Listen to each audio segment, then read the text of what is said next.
Welcome to the Encore Audio Archives YouTube channel. I'm Taper Dave, and this is my channel. I've uploaded hundreds of talks here that I've recorded at meetings in West LA, and I've also recorded conventions starting in 2013. I've got a bunch of those up. And Walt and Mary Murray, the original owners of Encore Audio Archives, started the company in the 80s, and Walt recorded Joe and Charlie's and a bunch of stuff down in Vista, California. My sobriety date is June 20th of 1994. I hope you find something you like, so please like and subscribe to my channel and comment down below. If you want to hear something that I don't have or that you don't see, I'll see that I get it. Anyways, take care and have a great day if you want to. My name is Rodney. I'm an alcoholic and addict. And where is this part I'm supposed to read? This on here? Okay. Well, I've been sober since October 5th, 2006. And it's through following the principles of Alcoholics Anonymous. Okay, now, about my smile. Thank you. And about comments from others that I'm a nice guy. You can believe some of the people some of the time. About trusting God, you can believe that 100%. My story. I grew up about 30 miles south of here in a place called Mendenhall, Mississippi. And I really didn't grow up, that's not entirely true because I grew up kind of outside Mendenhall, more like D-Lo. Not really D-Lo, kind of outside D-Lo, in the suburbs. Yeah, you call that the country, all right? Some of you may call that the country. But anyway, my parents were educators. My father happened to be the principal of the high school that I attended. So I'm telling you this to try to establish some of the things that I had to live up to, some of the things that made me who I was and who I am, so that you can follow along with me as I unfold the road that I had traveled. I grew up in a small town where both of your parents are educators and your father's the principal of the school. So the people in the community have expectations. Okay, to go along with that, we didn't attend church in that community. We traveled 70 miles to Hattiesburg every week to my mother's hometown, where we belong to the church down there. Now, to some people that's not very big, but to a child growing up, and when I got to adolescence, dealing with the issues of developing a spiritual life and a personal life, and merging those two together, living what you believe. That's what affected me down the road. Because in school, I was popular because, my parents were educators. My dad was the principal. Everybody knew me. And then I was an athlete, okay? So, and this is a small school. So if you're an athlete, then everybody knows you. And if you're a good athlete, then, that's what I was, okay? So during the week, I was the big guy. I was a good student, as expected by and demanded by my parents, not only my parents, but reinforced by all the other teachers, because I'm teaching the principal's son. I gotta demand more of him. Okay. So I'm upstanding. Right. I'm a good student. I'm an athlete. I'm mannerable. I'm all of that that's expected of me on the surface. And then on the weekend, we go down to Hattiesburg, and I have no friends. Um, I go to church there, and I have no social acquaintances. I'm just in church. For me, that was an issue. I, you know, it created. Um, well, it'll become clearer as we follow my path. Okay, now, so that's what's happening in my life, and we grow up, and when I get to adolescence, and I'm interested in girls, and I find out the girls are interested in me, then through the week we can talk, and but when it comes time to socialize and go out with girls, I'm off to Hattiesburg, where I go to church, and I don't have any friends because I'm there to go to church. I mean, this is what this is my small mind, not because I'm making that travel in protest. Can you follow me like that? That I'm an athlete, and I'm a star athlete. I'm popular in this community, and when it's time to socialize, I'm not there. And when I get back on Monday, everybody's telling me what a good time they had over the weekend, and I'm 70 miles away going to church. So I develop a kind of, but now the more I go to church, and uh, and I follow the teachings of my parents at home, I do understand and accept that God wants me to act and be a certain way. So I accept that. And finally, I started to really take part in the church in Hattiesburg, and I become a junior deacon, and I'm singing in the choirs, and so I learned how to live uh, as a Christian. Okay, but okay, now so I'm active socially at school in DLO, and I'm a Christian acting person in Hattiesburg. Um, that's conflict. I mean, I'm not merging the two. Okay, I never I never act as a Christian in DLO, but I never act as a social person in Hattiesburg.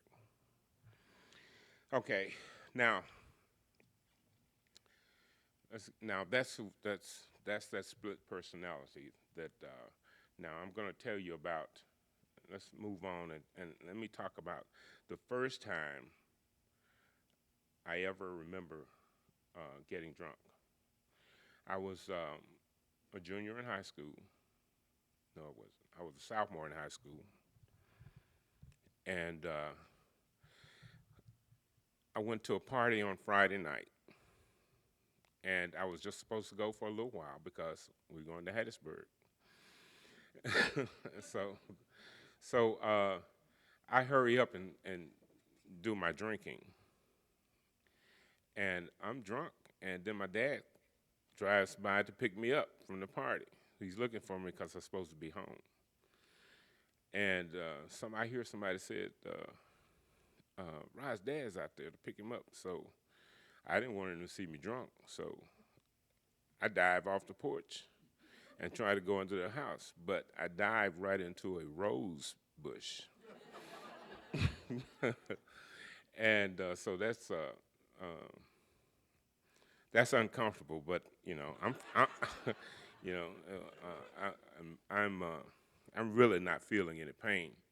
So I lay there and I crawl up under the house, and they look for me. Nobody knows where I am. So he leaves, and then later, when I crawl out from under the porch, they tell me that my dad was by there looking for me. I say, I know, I heard him.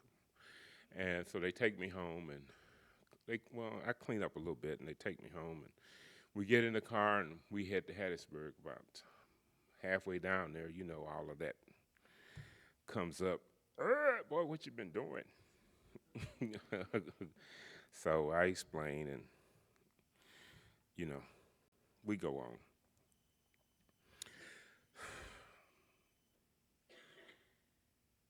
Right now, I'm asking God to help me because I don't feel like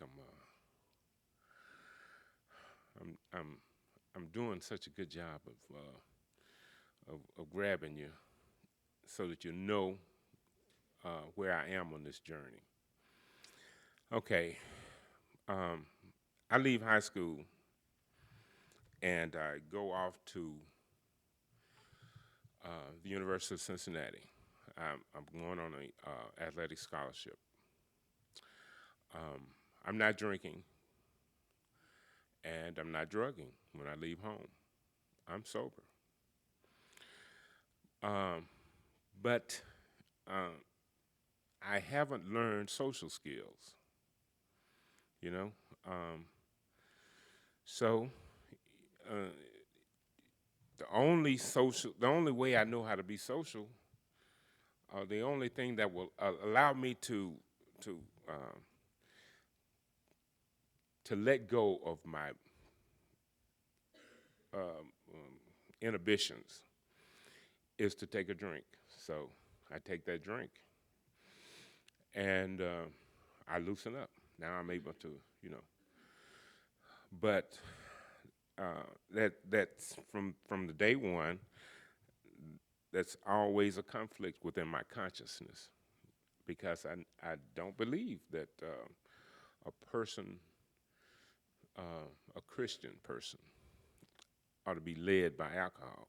And I wasn't a social drinker. I never was a social drinker. That wasn't the purpose of drinking. The purpose of drinking was to get so drunk that I didn't think about that I could let go of my values, that I could do whatever I wanted to do, whatever was going on in the crowd. So the purpose of drinking was to change my consciousness. So that meant that whenever I drank, I got drunk. And I changed. I changed from a cucumber to a pickle. And I guess we all know what that is. There's no going back. So the only way that I could relieve myself was to not drink at all. And I still hadn't found a way to solve my other problems. So I would not drink for a while, and then I would go and drink again. Well, then somebody said, well, there's something called marijuana. And maybe that's, I said, well, I'll try that. Maybe that's different. But when I smoked marijuana, then I drank too. so it's just one just made it easier to do the other. But I found out that I really like to smoke marijuana. But I mean, so I did a lot of that.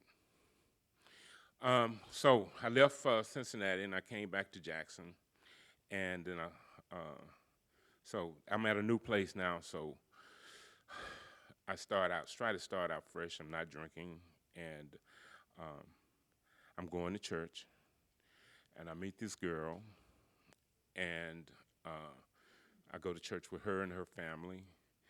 So now I'm presenting this image, this wholesome image. And I think, let me parenthetically say that I always believed that that's who I really was, this wholesome, a guy who really wanted to do things right. who had ideals, who believed in upstanding values. I always believed that's who I really was. Um, but then um, I always had this pull on me to be popular, a part of the crowd, to fit in, if you will. And I couldn't do that. Uh, I didn't know how to do that without drinking. That's a conflict. And notice I keep saying conflict because ultimately that conflict would grow and grow until it brought me to a point where it was something that I really had to deal with. So I met this girl, and she really influenced my life. And we were going to church together, and I I met her parents, and they liked me, and so we started to really get serious. But she didn't do any of those things. That she wasn't an abuser of alcohol, and she didn't do any drugs at all. This made me like her even more because I didn't think that abusing alcohol was good for my life, was good for me, or even right, and I never thought that drugs were acceptable, but I did them anyway, and I always hit them. I never there were you could count at any point in my life. There were never more than 5 or 6 people knew that I did drugs, that I smoked marijuana, or later that I used cocaine. But I did, and the conflict always grew. The deeper I got into abusing alcohol and abusing drugs, the greater the conflict um, became in me.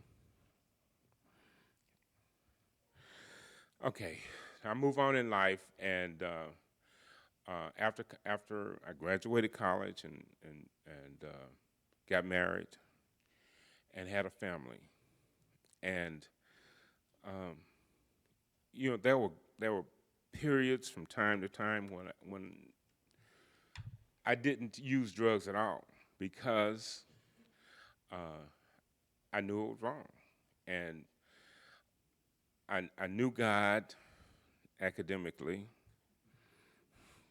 and I knew He didn't like that. I just knew it.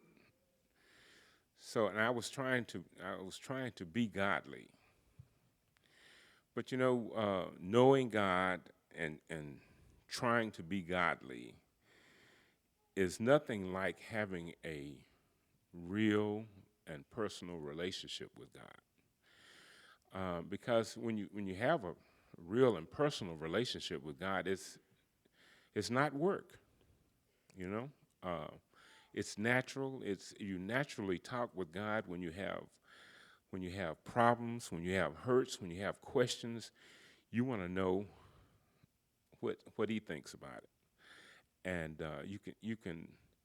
I rem- let me jump forward briefly and say one of the great experiences that I had when I finally decided that I was going to get sober, and the problem with me is I never asked for help because I didn't want anybody to know what I was doing or who I was or where I was in my life.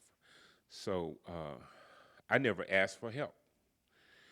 So I didn't recognize help until I finally gave up. I got to that point in my life where I felt like I was going to die. I was going to lose everything, and I was going to die. If I was going to lose my family, and if I lost my family, then life wouldn't be worth living, and that was going to be the end for me. So, I was at the end of my rope. When you're an athlete,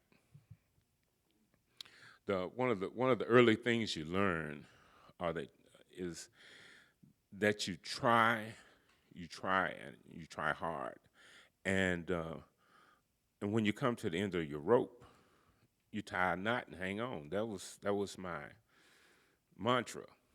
When things got tough, and I came to the end of my rope, I tied a knot and hung on. That I had everything within me to overcome any obstacle that came about in my life. So I was self-sufficient, in other words.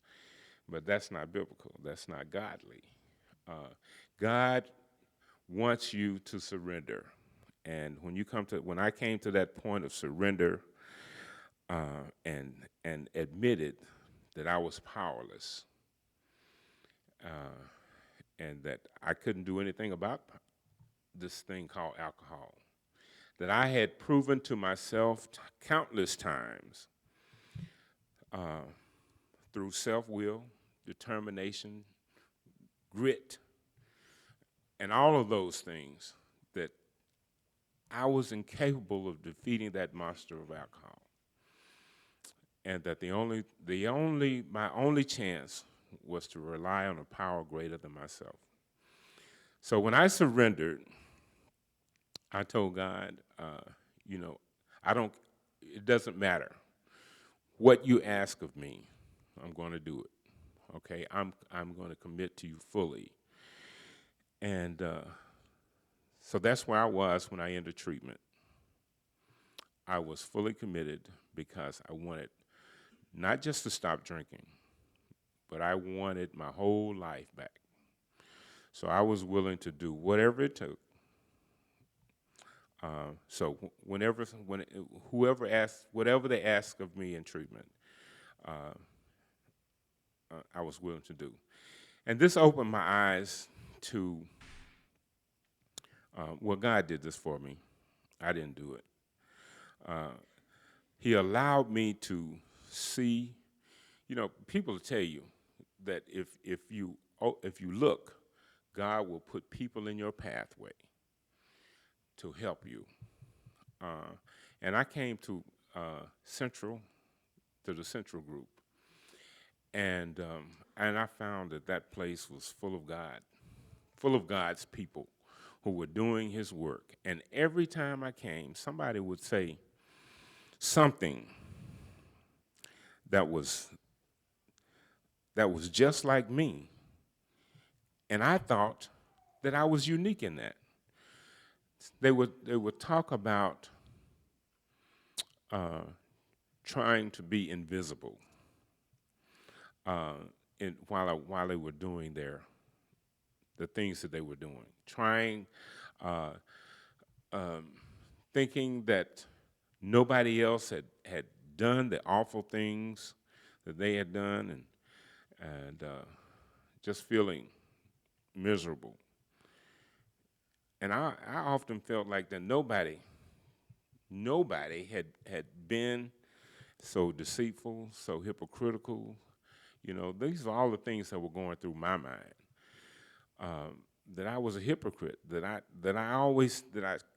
could talk about the values in life, talk about how good God was, and didn't even know Him myself.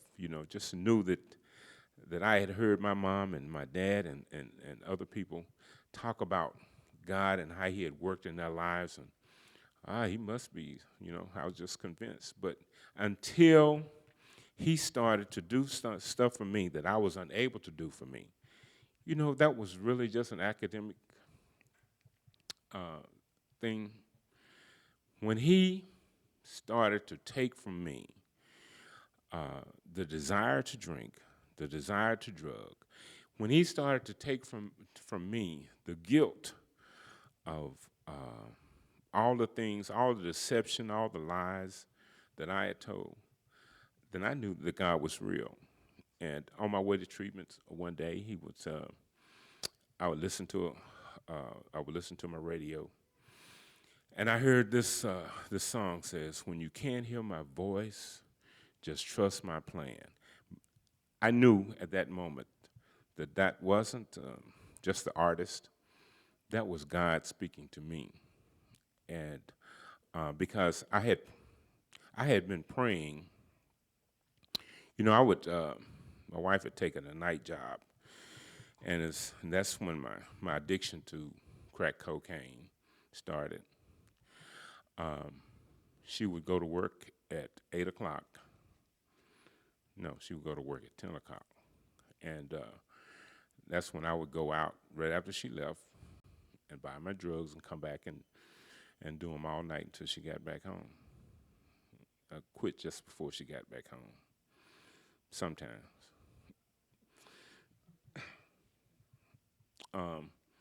But this was tearing not only my marriage apart, but you know, it was tearing me apart. You know, the average person, the person who is, you know, sober or not one of us, they may not understand that you can take a bottle of alcohol in your hand and despise it, yet empty it into your system. When I came to AA and heard people talk about this and understood that dilemma of knowing and despising what you were doing to yourself and couldn't stop it, you know, that's a relationship that I understood. That was so powerful to me. It got my attention and made me know that I was in the right place, that I was among people who understood the conflict, the dilemma that I had lived for over 30 years. Because when I came to AA, I was 53 years old. When I got sober, I was 54. And I'm delighted that I hadn't had to go over and over, that I hadn't relapsed because, but I understand why, because I relapsed in the 30 years prior, because my life had been an attempt to get sober. And there have been brief moments of recovery, followed always by a still worse relapse. So every time they read that reading before AA meetings, I understand fully what they're talking about. But God is in AA. God is in these meetings. And he revealed himself to me, and he opened my eyes. You know, God is always, he was always present, even through my years of addiction. But my eyes were closed to him. You know, when I look back, if you ever heard the story of the footsteps in the sand, you know, how God, you look back and saw that there were only one set of tracks. And the reason was that God was carrying you through those difficult times. Well, in my life, God has carried me through some really tough stuff. And as I talk to my sponsor sometimes about some of the situations that I put myself in, you know, he said, God did that. God brought you through with that. And you remember that. So I want to tell you right now about a person that God brought to me while I was in treatment, because, you know, I remember that I'm this person and I that doesn't want the world to know. I mean, that was one of the things that kept me bound by my addiction for so long, that I didn't want to share with anyone that I was this addict, an alcoholic, that I held that, and really I used to envy people who could openly exploit their addictions. Because there was a freedom in that, I had no freedom at all because I was bound to secrecy about my alcoholism, my addiction, and I was also bound by the addiction itself. But when I came to, when I went to treatment at Baptist, and the first day I was there, I saw a person who worked in the same place that I did. And, you know, actually that was a really good thing. That was a godsend, because he came to me and said, "Don't worry about it. You know, I'm here, and you're here. So, you know, we'll just take care of each other." And so then, you know, he didn't stop there. When I came to my fourth step, now, you know, I said earlier, there were some other moments when people came to my rescue. But when I got to my fourth step, I came to a roadblock.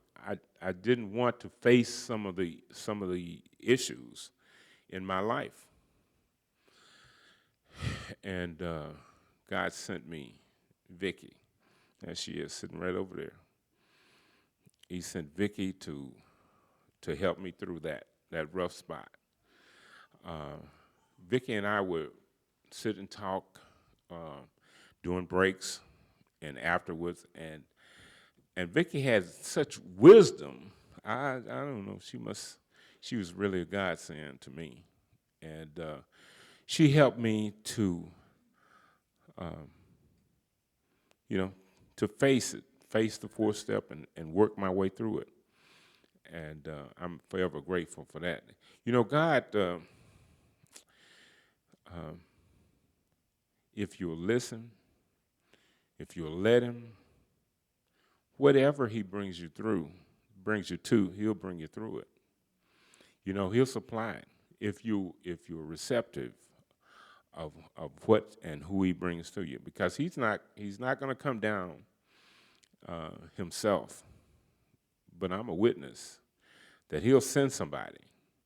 He'll speak to you. If you got an open mind, you'll hear Him.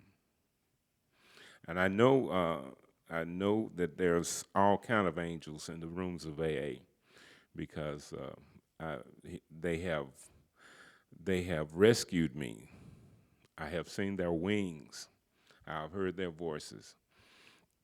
So I don't know where I can go from here, except to say that God can if you let Him. I've been sober since October 5th, 2006, and I remember that day, you know, so well, because that's the day that my daughter said to me,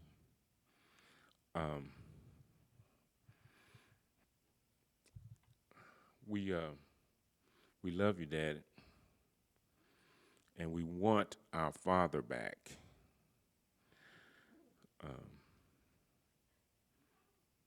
I don't know, maybe that doesn't mean a lot to some people, but they had lost me. That means that they had lost me, and they wanted me back. That means they loved me. I live most of my life not being able to accept being loved, because I could not love myself. But she came all the way from Augusta, Georgia, left her job, left her family, came from Augusta, Georgia, to tell me, I love you. I want you back in my life. So I had to do something. I remember my wife calling my mother on that same day and handing me the phone, or attempting to hand me the phone. And I felt so low that I couldn't take the phone. You know, when I went into my closet, fell to the floor, and pulled all the clothes down on top of me. I wanted to disappear. So I was at the end of my rope. Fortunately, I let go. And I want to thank you all for allowing me to speak to you. And if you hear anything from me, hear that God is able to bring you out of the darkest points of your life if you'll allow him to. Surrender is the key, not depending on your own strength. Because, you know, life will tell us that. People in our lives that want to teach us how to be successful, quote unquote, will teach you that inner strength, willpower, self-reliance are the keys to success. But in my life, and for my money, surrender to a power much greater than ourselves. Power that can do what we cannot do, and that's the power of God. I want to thank you for allowing me to speak to you, and may God bless you.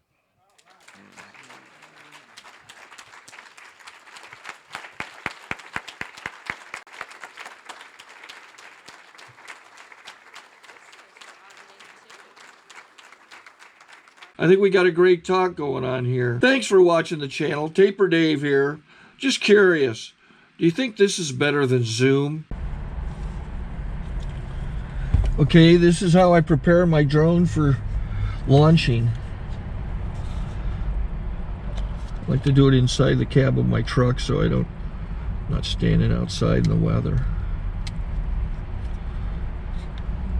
To install the joysticks for control, up and down, right and left, powered on. I have an Android phone that I use to connect it to the drone with, and it's actually controlled through the iPhone, through an app. Oops, wrong way.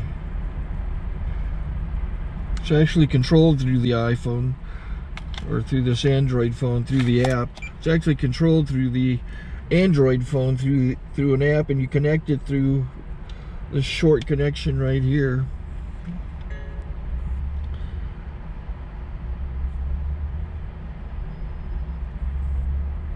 Remote control connected. Remote control's connected. So I pull out the drone. I have to extend the legs, long legs extended first, then the short legs. Remove the gimbal protector. Set that aside, then power it on one short burst and one long burst. I lay it down. So I have to go to calibrate. So the drone's not connected yet. It shows you here as this drone gets disconnected, even though the remote's powered on. So the drone has to establish it's connected. So I go into the app to calibration mode. First I'll calibrate the remote controller. Start calibration. Out, in, oop, out, in, up, down. And then this little wheel is to control the gimbal. So it's calibrated. Go to gimbal calibration, start calibration, and then it calibrates the gimbal. I don't know if that shows up. The gimbal's moving all over the place. changes. You can see it on the video. And I'm calibrated to take off. It's acquired 7 satellites at the moment. There are 26 satellites up in the sky, which it has to acquire before you can take off. So it's connected. It's got enough satellites. This is white. I can go to press this little arrow button, swipe right to take off, and it would start the motors if I slid this to the right. But I'll wait till I get outside. Don't want to do it inside.